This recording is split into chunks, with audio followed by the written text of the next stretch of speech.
my son got diagnosed with ADHD after about 3 years. And for me, that was a curtain lifting moment, not just for him, but actually for me as well. It was all of a sudden, oh, that's why my brain works that way. That's why I'm good in a crisis. To be honest, I think I know where you're coming from there with my son and daughter with autism and well, my daughter's not been diagnosed with autism or ADHD, but she's on the waiting list, and assessment is actually next month. Oh, right, so cool.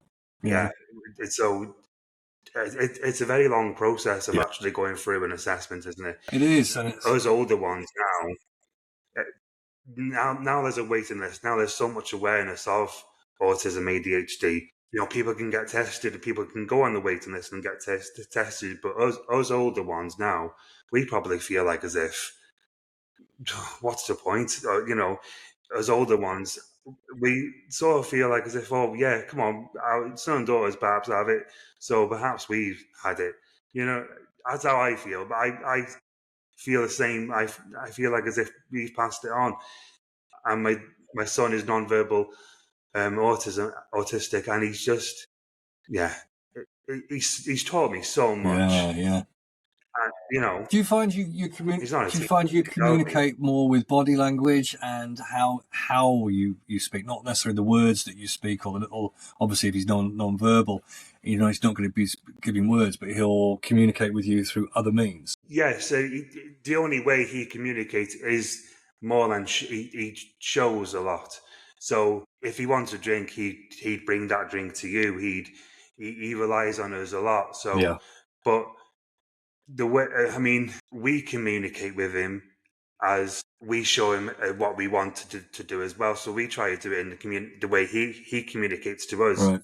So I say if we want bed, we show him bed, and we show him TV and whatever, or tea or whatever. So Yeah. I think he knows what communication is, and we are hoping for a better, obviously, more easier communication, but it's only our fingers crossed that we can ever only hope for that, much better. But I don't know much about it, but it is what it is. Yeah, my barber, who's lovely, Casey, she had her son was non-verbal, but she had some coaching, and she found help and support, and it took time and it's techniques, but he is now verbal. It's incredible to watch. Yeah, there's been a lot. Yeah, Noah says a few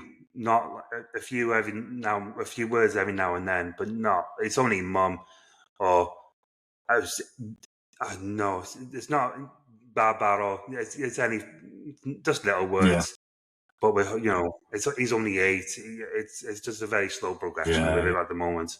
I think the struggle. It is what it is. Yeah, I think the struggle is the diagnosis time, isn't it? It just takes so long, and then navigating your way around it. Yeah, he got diagnosed when he was 5. Yeah, and then the navigation around that. I mean, when my son was diagnosed at first, we had to take the difficult choice of do we look at the pharmaceutical approach to help. So we tried that.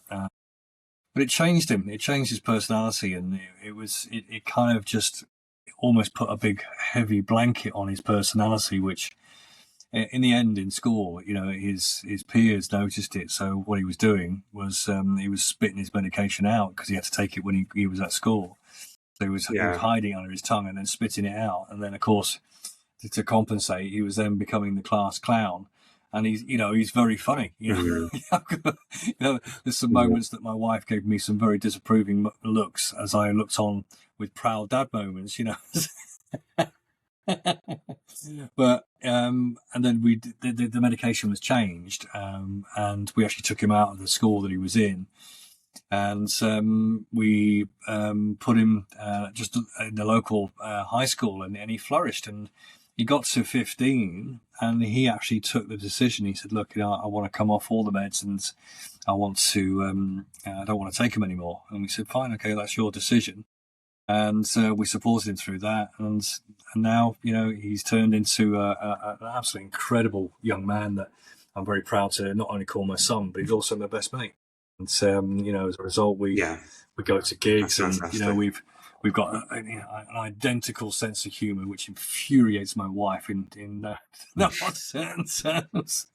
And but it's just great, you know, to have that kind of, you know, relationship, and watched him grow and meet his challenges head on. And kids are so resilient, you know, they come through Yeah. so much, you know. It's just What I see coming from that is that because he's been so aware so young in a way, um, he's got that much aware of it and adjusted to it just so well, not easily, but you know, made that decision at 15. It's a brave thing to do, and it's fantastic how it ended that way, the way how it's become now. no, it's great. It's an absolute joy to see. So, yeah, long may that continue.